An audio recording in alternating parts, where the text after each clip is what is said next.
You can lose body weight and still keep the most dangerous fat in your abdomen. And that's because belly fat is not just the fat under the skin. It also includes visceral fat, which sits deeper around your organs, around the liver, the pancreas, and the intestines. And this is the fat that is most strongly associated with insulin resistance, fatty liver, cardiovascular disease, and other chronic metabolic problems. The good news is that visceral fat may also be one of the more responsive fat stores once you start targeting it the right way. So in this video, I want to show you the fastest evidence-based way to reduce visceral fat step by step. We're going to go over the foods and meal patterns that may help you get there faster, and then I want to cover the exercise methods that tend to give you the biggest return when the goal is specifically visceral fat reduction. Nobody tells you this, but many people focus on the wrong target. They chase random fat-burning foods, try to eat much less, or do light exercise that feels healthy but does not create much change. What matters more is using the right combination of food quality, meal structure, and exercise intensity. So I'm going to rank the most useful tools from mild to most powerful. Stay for number 2 because it looks healthy on paper, but if you do this wrong, your body gets almost nothing. And by the end, I'll give you the exact meal template, the routine I would start with first, and the timeline many people can use to judge whether they're moving in the right direction over the next several weeks. Before we get into the ranking, we need to be clear on what actually drives visceral fat accumulation. In simple terms, it usually comes down to chronic energy excess combined with poor metabolic handling of that excess. Over time, when the body consistently takes in more energy than it can use, burn, or store in healthier ways, more of that energy gets redirected into fat storage. And part of that storage may build up deep in the abdomen as visceral fat. What makes visceral fat different is that it is not just passive fat sitting there. It is metabolically active tissue. It may contribute to inflammation, worsen insulin resistance, and make the body less efficient at handling incoming energy over time. That is one reason why some people can say, "I'm eating less than before, but still feel stuck."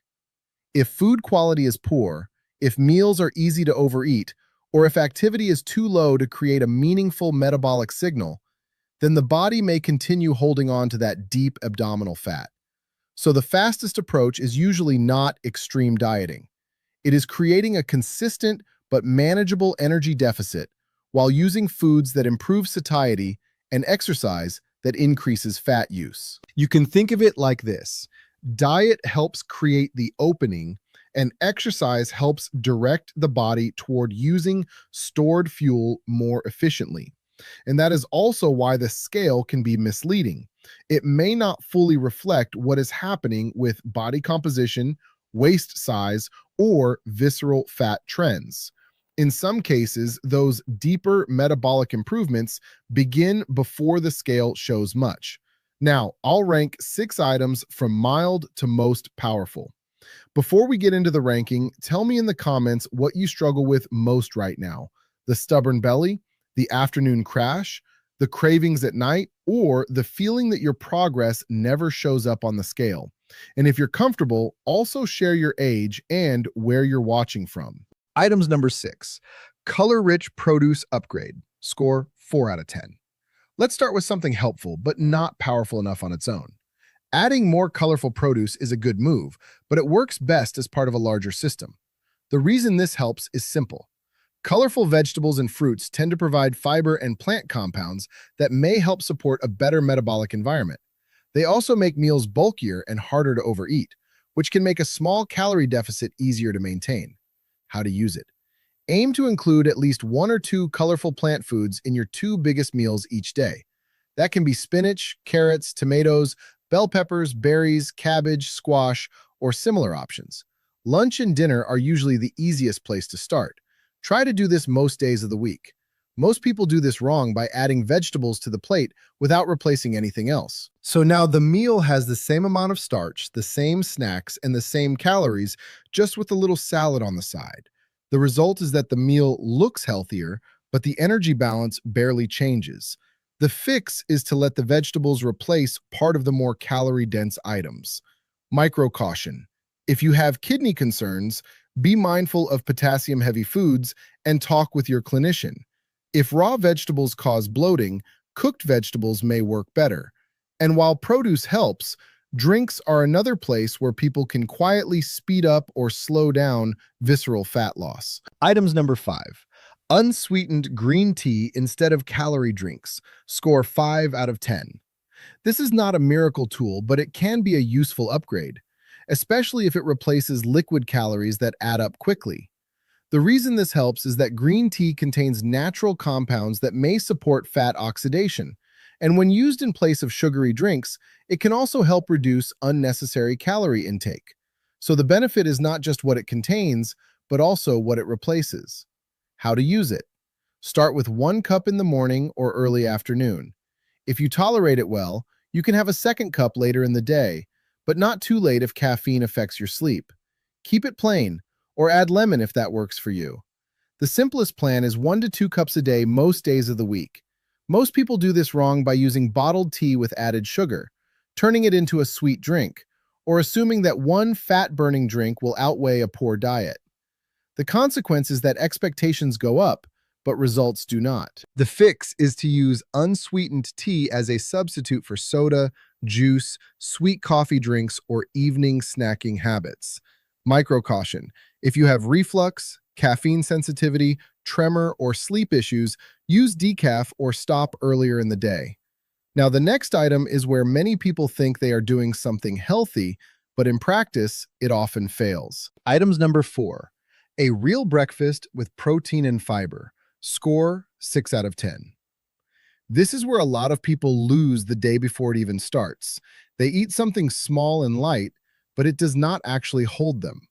The reason this helps is that a breakfast built around protein and fiber may improve satiety and reduce the rebound hunger that often shows up a few hours later.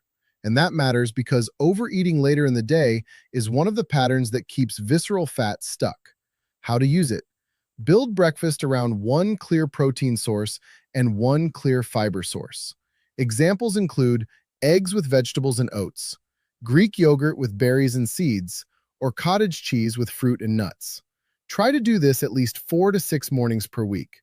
Most people do this wrong by eating toast alone, cereal alone, fruit alone, or drinking their breakfast.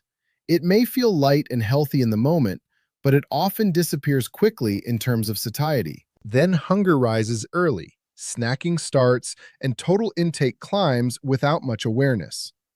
The fix is to make breakfast structurally complete, not just small. Micro caution: if you have diabetes, check how different breakfasts affect your blood sugar. If you have kidney disease, discuss protein intake with your clinician. And now we move into a stronger lever, because when you eat matters almost as much as what you eat. Items number 3. A consistent eating window. Score 7 out of 10. This one is simple, and in many cases it works better than people expect. Not because it is magic, but because it helps reduce random intake. The mechanism here is straightforward.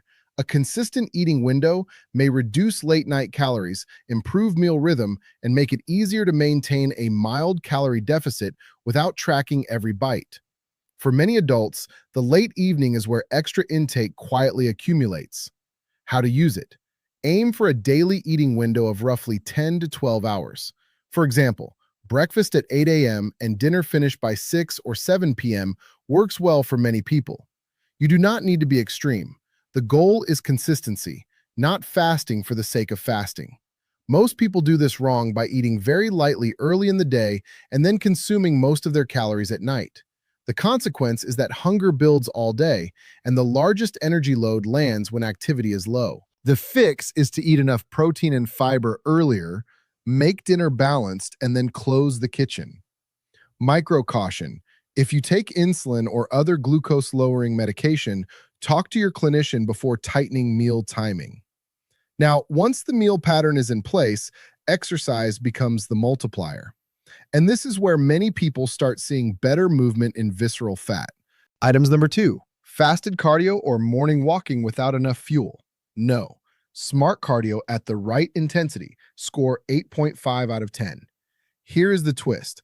A lot of people think the fastest way to lose belly fat is to do long, easy cardio, often underfueled, and just hope the body burns more fat. But if you do this wrong, your body gets almost nothing. The reason properly structured cardio helps is that moderate to vigorous aerobic exercise may reduce visceral fat more effectively than people realize, especially when done consistently and at a real working intensity. It improves energy use, supports insulin sensitivity, and creates a stronger metabolic demand than very light movement alone. How to use it? Aim for 2 to 3 sessions per week, around 30 to 45 minutes each. Brisk walking uphill, cycling, swimming, rowing, or dancing can all work. The practical target is that you can still talk, but you are noticeably winded. If you are more experienced, you can add short intervals of harder effort followed by easy recovery. Most people do this wrong by keeping the exercise too easy, too short, or too inconsistent.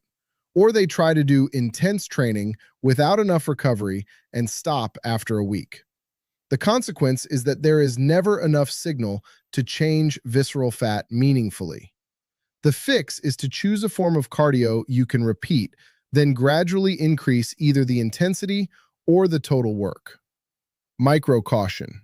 If you have dizziness, chest pain, significant joint pain, or heart rhythm issues, get medical clearance before increasing intensity. And now we come to the strongest item, because even the best exercise plan works far better when your meals are built the right way. Items number 1, the complete visceral fat meal template. Score 10 out of 10. If I had to start with one thing, I would start here. Because the fastest way to reduce visceral fat is usually not one food, one drink, or one supplement.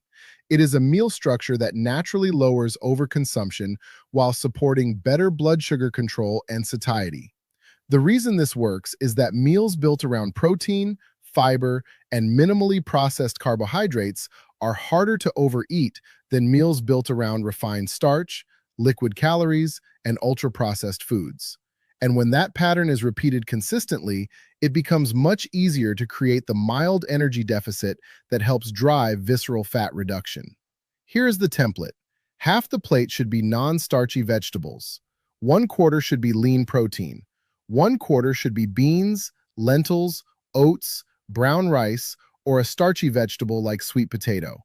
Then add a modest amount of healthy fat such as olive oil, avocado, nuts, or seeds. A practical example would be grilled salmon with roasted vegetables and lentils, or chicken with a large salad, beans, and olive oil, or eggs with sautéed vegetables, oats, and a little avocado. The point is not to make the perfect meal.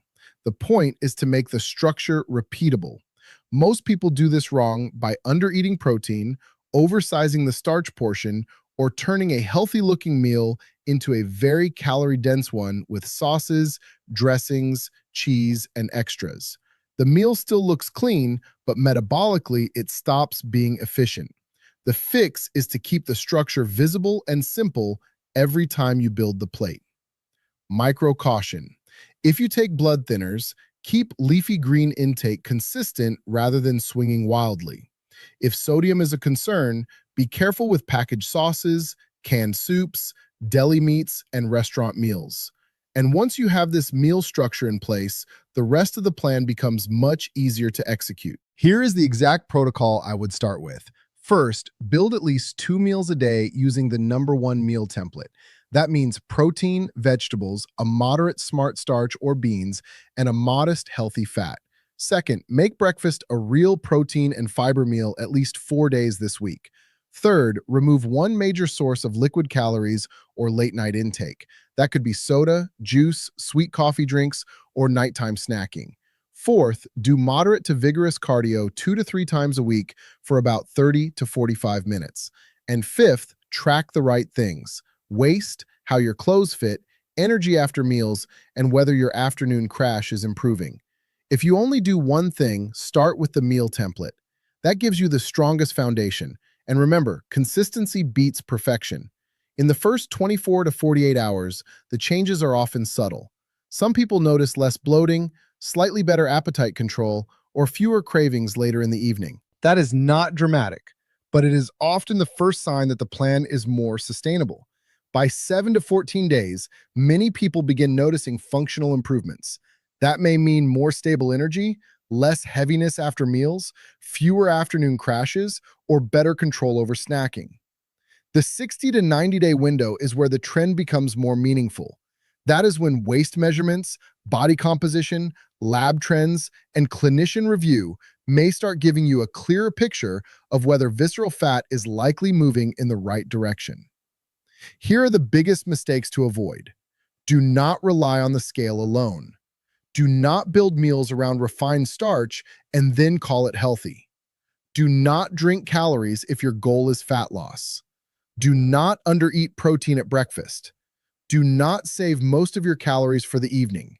Prepare it wrong leads to absorb nothing. Do not assume light activity is enough for visceral fat. Do not chase random fat-burning foods without fixing meal structure. Do not change or stop prescribed medication without your doctor. Here is the 30-day challenge. On day 1, rate these from 1 to 10. Your stamina, how often your hands or feet feel cold, how heavy your midsection feels, and how bad your afternoon crash is. Then follow this plan for the next 30 days. Not perfectly, but consistently. Use the meal template. Tighten the eating window, upgrade breakfast, replace calorie drinks, and get in your cardio sessions. Then, on day 30, rate those same 4 things again. Also, recheck your waist and how your clothes fit. Sometimes the first clear sign of progress is not a huge drop on the scale. Sometimes it is that your energy is steadier, your waist feels less tight, and your body starts feeling more responsive. The important thing to remember is that visceral fat loss usually does not come from one dramatic move.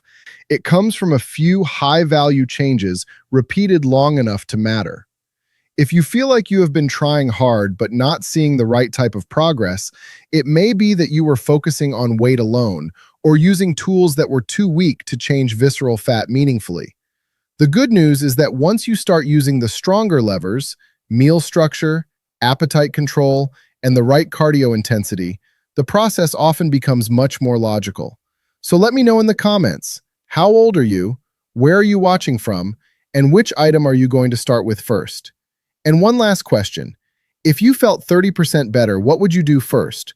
Walk farther, climb stairs more easily, play with your grandkids, travel, or simply get through the afternoon without that heavy crash?